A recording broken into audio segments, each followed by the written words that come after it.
10월 16일 수요일 KB리서치 모닝 미팅 시작하겠습니다. 먼저 전일 마감 시황입니다. 김지원 연구원입니다. 네, 안녕하세요. 시황팀 김지원입니다. 전일 국내 증시는 부족한 모멘텀에도 양시장 강보합권 마감했습니다. 외국인이 이틀 연속 코스피를 순매수한 가운데 전일은 의약품, 전기전자, 운수장비 등의 수급이 유입됐습니다. 특히 전기전자에 대해 1,000억 원 가까운 규모로 9거래일 만에 순매수 전환한 점이 특징적이었습니다. 삼성전자에 대한 외국인의 매도세는 이어졌지만 엔비디아의 사상 최고치 경신, 반도체주 실적 기대감 등이 작용하면서 업종 수급이 개선된 점은 긍정적이었습니다. 반면에 로보택시 실망감에 실적 우려감도 더해진 2차 전지주 약세는 코스닥 흐름을 지속적으로 제한했습니다. 해외 증시 살펴보겠습니다. 미증시는 ASML 실적 쇼크와 유가 급락에 위험 회피 심리가 커지면서 3대 지수 모두 하락했습니다. 필라델피아 반도체 지수는 5% 넘게 급락했습니다.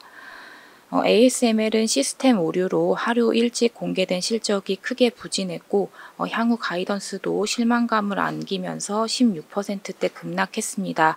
이에 엔비디아 마이너스 4%대 등 반도체 및 AI 관련주가 동반 하락했고 골드만삭스 등 양호한 실적을 발표한 은행주도 영향을 받으면서 주가가 부진했습니다.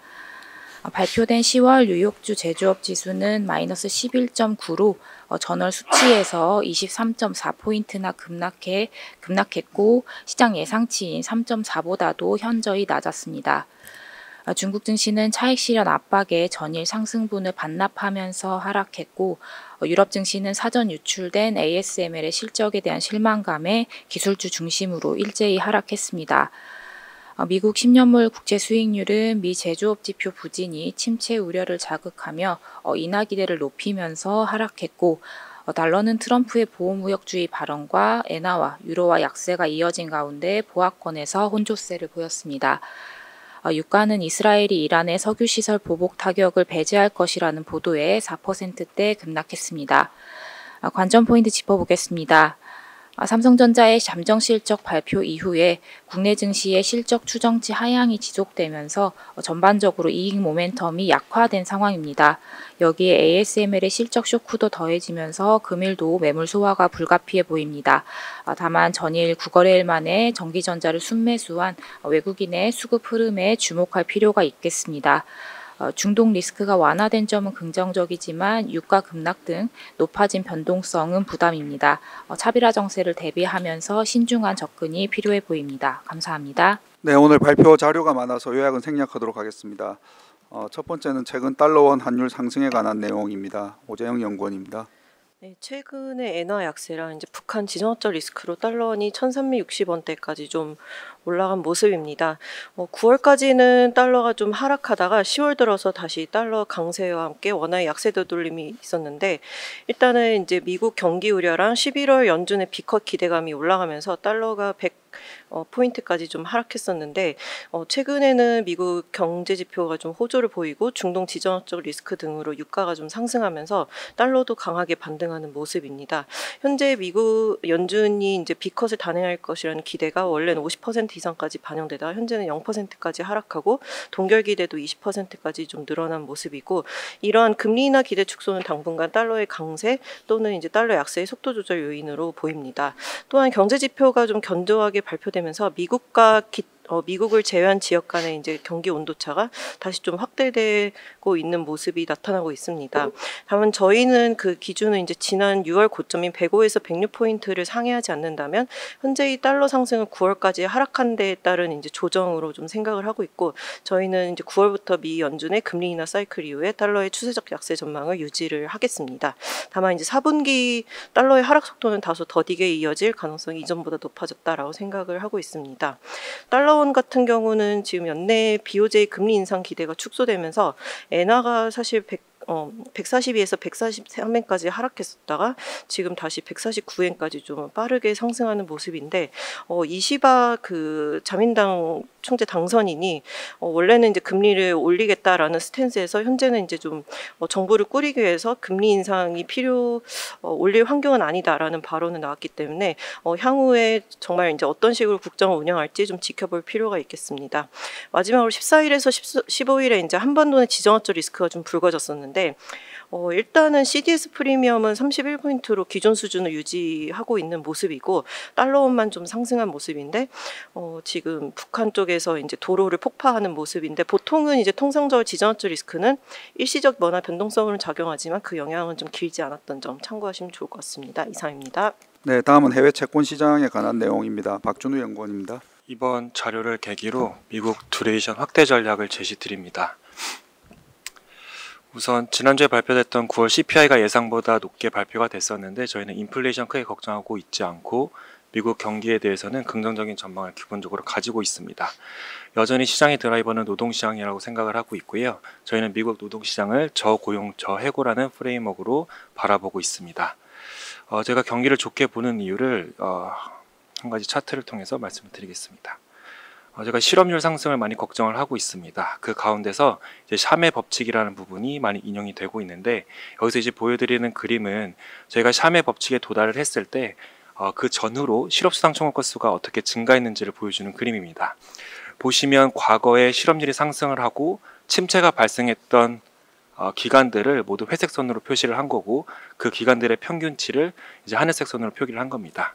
보시면 실업률이 상승하는 기간에 보통 침체가 도래하게 되면 일반적으로는 이 실업수당 청구 건수도 같이 증가를 한다는 것이고 이번에는 그 당시와 다른 부분들이 실업수당 청구 건수는 굉장히 낮게 유지되고 있다는 점이 과거 실업률 상승과는 굉장히 다른 매크로 환경이라고 판단을 하는 근거 중에 하나입니다.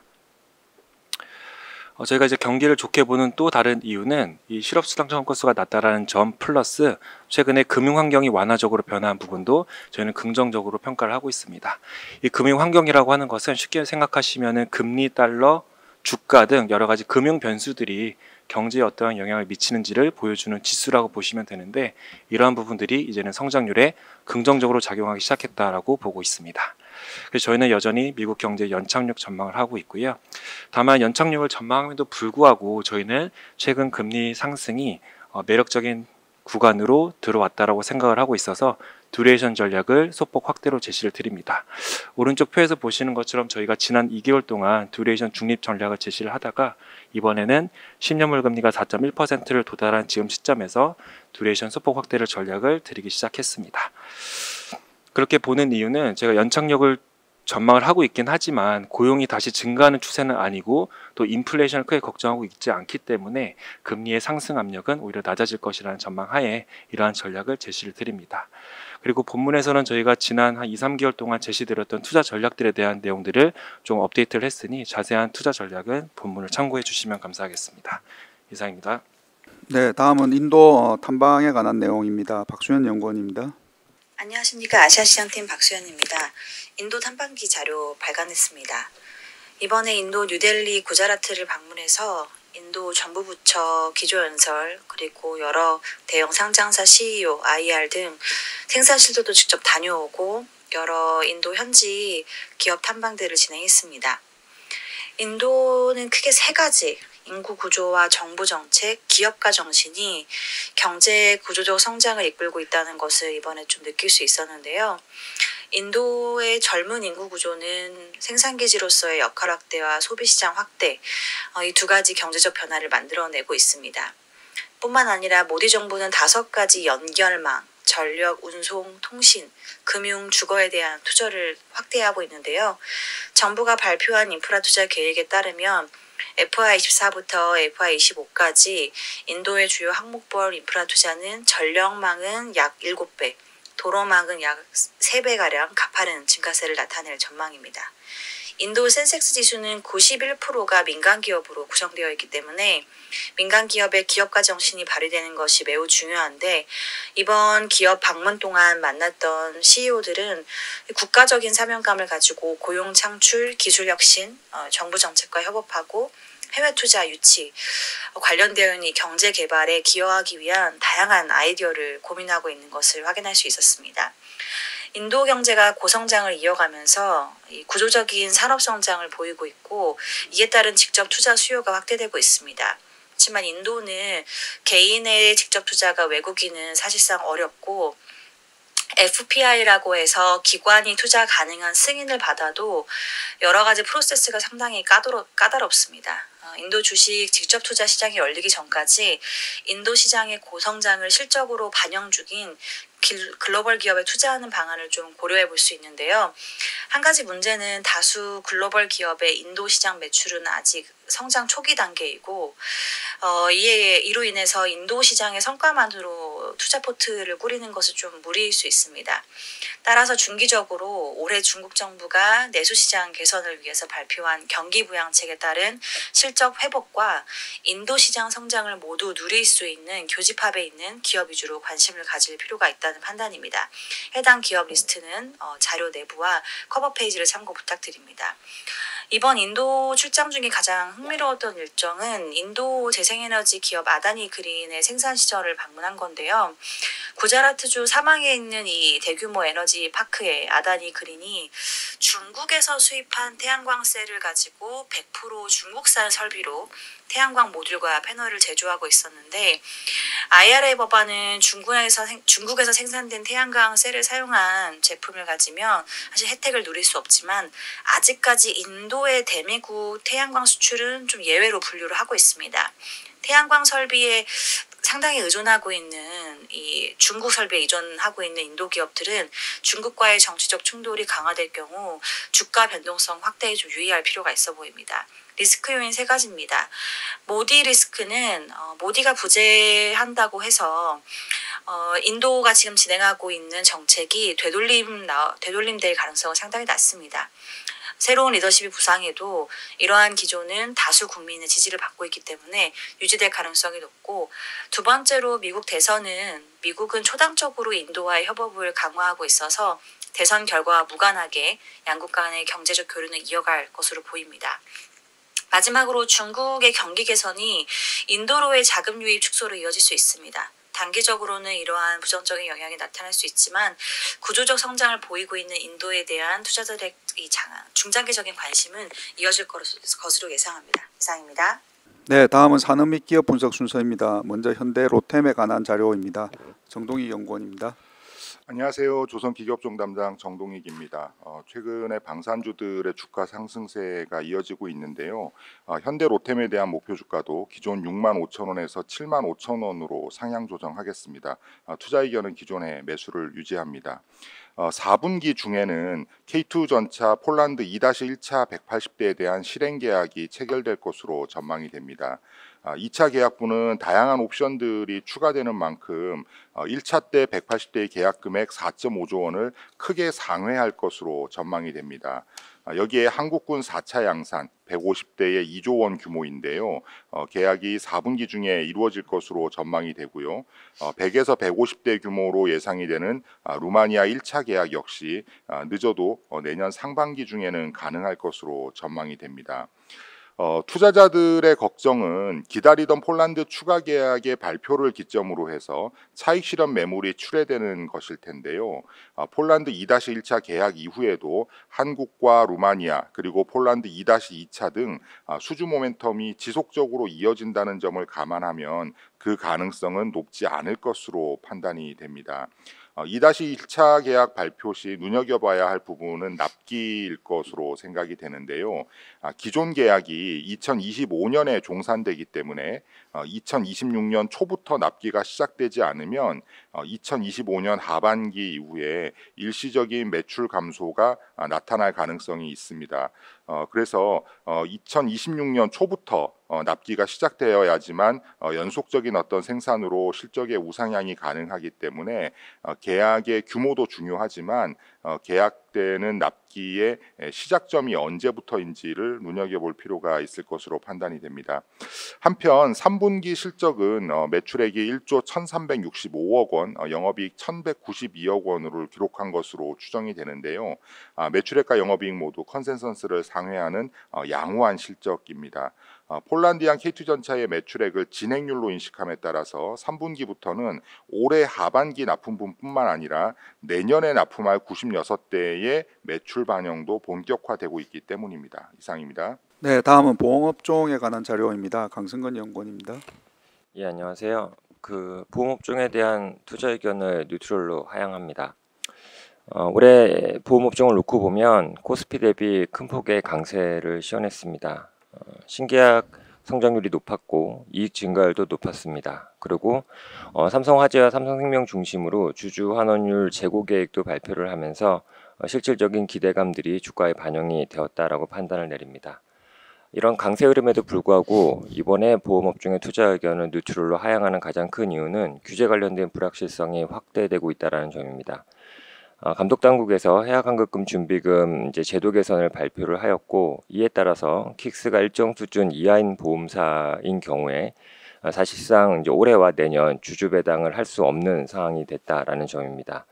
결국 이런 규제 관련된 불확실성은 밸류에이션의 할인 요인으로 작용을 할 것이고 주주 환원이 제한된 상황에서의 이익 증가는 낮은 멀티플 고착화로 연결될 수 있을 것으로 생각을 하고 있습니다.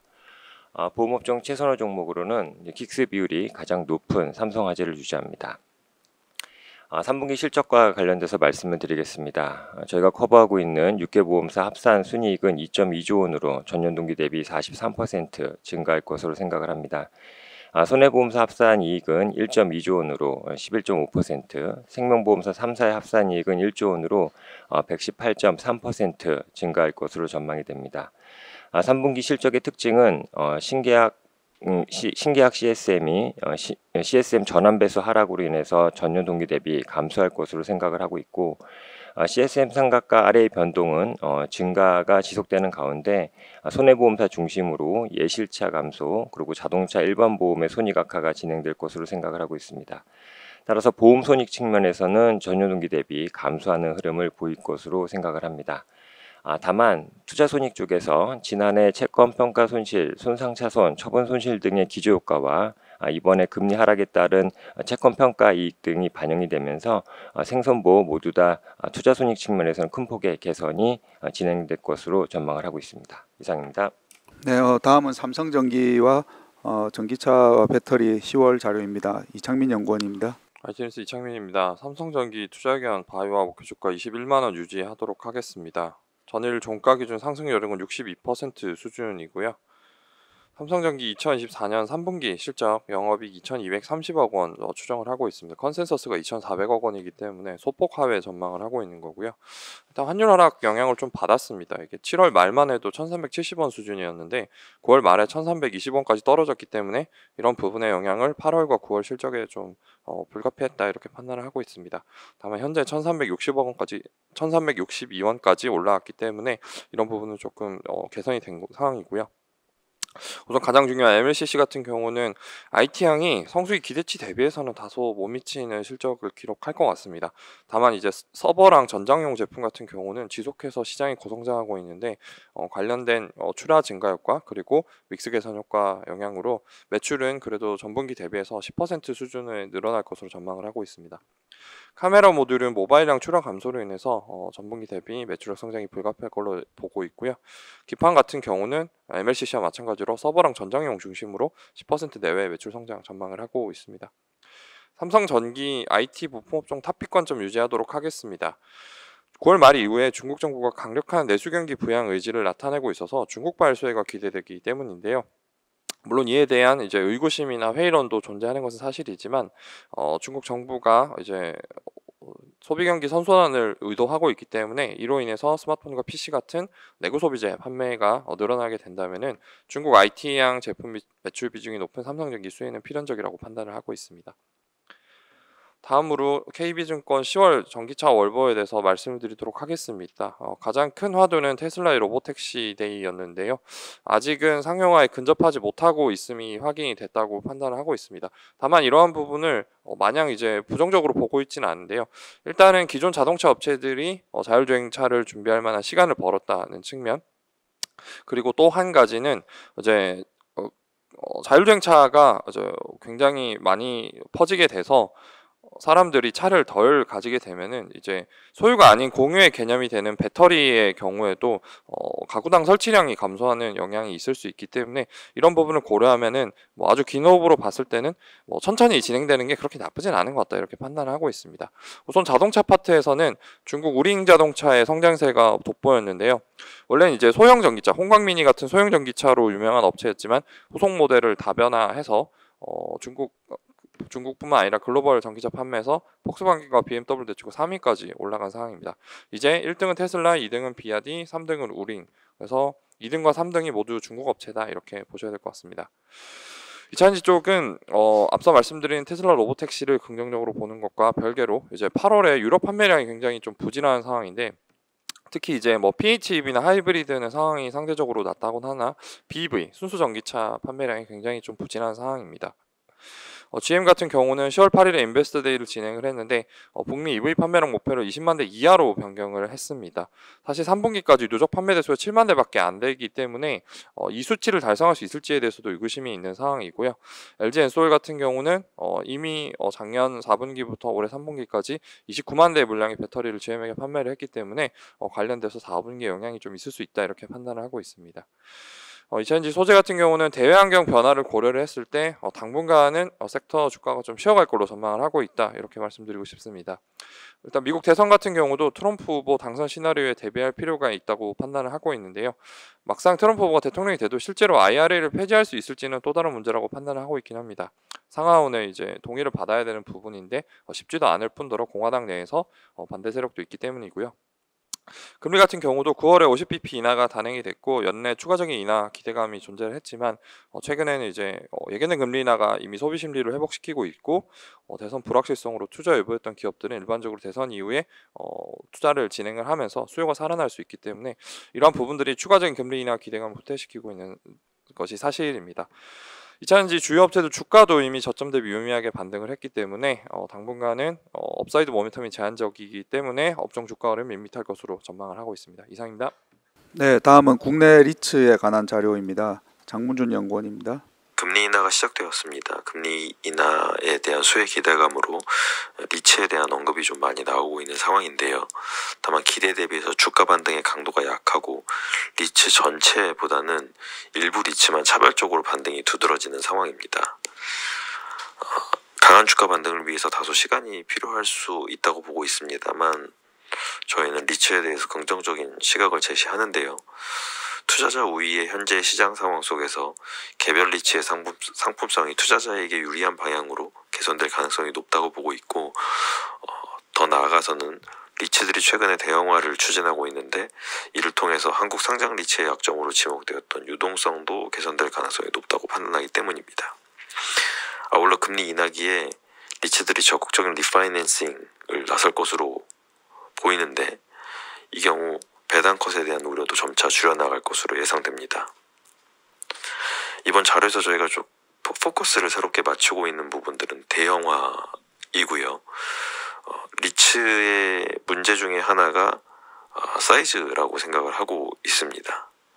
10월 10일 기준 코스피에 투자하고 있는 외국인 비중은 32% 수준인데 상장 리츠에 투자하는 외국인 비중은 10.5%입니다. 이 비중도 사이즈에 따라서 극단적으로 나뉘고 있는 상황인데요. 시가총액 상위 5개 종목에 대한 외국인 투자 비중은 17% 정도, 나머지 19개 종목의 경우 1% 정도 수준에 불과합니다. 한국 상장 리츠 최대 약점 중 하나가 낮은 거래량과 유동성인 점을 감안하면 리츠 대형화는 궁극적으로 한국 상장 리츠 전체에 긍정적일 것으로 판단합니다. 이상입니다. 네, 다음은 가온칩스에 관한 자료입니다. 권태우 연구원입니다. 안녕하십니까, 권태우입니다. 가온칩스 업데이트 드리겠습니다. 가온칩스에 대한 투자 의견 바이를 유지하고 목표 주가는 65,000원으로 하향했습니다. 목표 주가 하향의 주요 요인으로는 25년 영업이익 추정치를 20% 하향 조정했기 때문입니다. 적정 주가는 하향을 했으나 동사에 대한 중장기 투자 전략은 유효하다라고 말씀드리겠습니다. 3분기 예상 실적은 매출액 307억 원, 영업이익 40억 원을 기록할 것으로 예상하고 있고요. 상반기에는 프로젝트 계약 일정 조정과 비용 증가 등으로 인해서 부진한 실적을 기록했습니다. 다만 3분기부터는 이제 제한된 계약 매출이 반영되고 있고 또 라이센스 리뉴얼 이런 관련된 부분들이 상반기 대비 감소한다는 점에서 영업이익 개선이 기대되고 있습니다. 에이직 수요에 대한 부분들은 지속적으로 좋다라고 말씀드리고 있고요.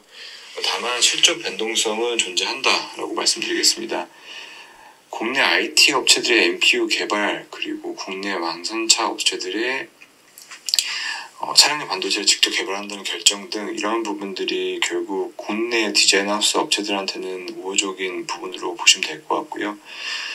동사의 경우에는 이런 에이직 관련된 부분에서 계약 또는 협업 이런 부분들을 꾸준히 입증해 왔습니다. 지난 2월에는 일본향으로 AI 가속기 프로젝트를 체결을 했고요. 또한 일본 업체들과의 MOU를 또 체결을 했습니다. 국내의 경우에는 어부 반도체와 가정용 MCU 개발 협력을 시작을 했고 8월에는 디벡스와 협력을 통해서 MPU 지금 상용화를 진행하고 있습니다. 이러한 부분들이 수요는 좋으나 실적에 반영되기까지는 여전히 변동성은 있다라고 말씀드리겠고요. 디자인하우스 산업의 특성상 일반 산업 대비해서 다양한 변수가 존재하기 때문입니다. 25년도 추정치를 하향한 부분도 원래 25년도에는 동사가 텔레칩스와 협력을 해서 오토모티브 향 관련된 부분을 본격 양산을 준비하고 있었는데요. 그러나 일정 조정 등으로 인해서 아마 25년 4분기부터 본격 양산이 예상하고 있습니다. 그렇기 때문에 25년보다는 26년에 더 큰 성장을 이끌 것으로 전망하고 있습니다. 이러한 부분들은 물량 감소가 아닌 실적 반영 시기의 차이라는 점을 고려하고 투자하시는 것을 권고드리겠습니다. 이상입니다. 네, 오늘 마지막 자료 IPO 브리프입니다. 에어레인에 관한 자료이고요. 정현동 연구원입니다. 안녕하세요. 에어레인 말씀드리겠습니다. 에어레인은 이제 국내 유일의 기체 분리막을 제조하는 기업이고요. 이제 기체 분리막은 혼합되어 있는 기체를 멤브레인에 통과시켜서 물리적으로 분리하는 기술입니다. 그래서 주로 적용되는 산업 분야가 이제 탄광이나 유전, 가스전 같은 현장의 폭발 위험을 방지하고 그다음에 바이오가스의 분리 및 농축, 이산화탄소 포집 등에 사용이 됩니다. 현재까지 글로벌 7개 회사만 양산을 하고 있고요. 이 7개 회사는 듀퐁이나 에어리퀴드, 에어프로덕트 같은 글로벌 선두 업체들입니다. 2022년 같은 경우에는 이제 매출액 129억 원, 영업이익 10억 원을 기록을 했고요. 23년에 이제 인력 채용이나 증설이 좀 이어지면서 매출액은 163억 원으로 성장했지만 영업이익은 2.4억 원으로 하락했습니다. 올해 들어서 이제 상반기 누적 매출액 95억 원, 영업이익 6.7억 원을 기록하면서 개선세를 좀 보이고 있고요. 에어레인의 체크 포인트는 크게 세 가지입니다. 첫 번째로는 이제 상장 이후에 증가하는 수요에 대응하기 위해서 생산 라인을 확대할 예정입니다. 현재 6개 라인이 가동 중인데 25년에 12개, 26년 18개로 이제 좀 가파르게 생산 능력을 확대하려고 계획을 하고 있고요.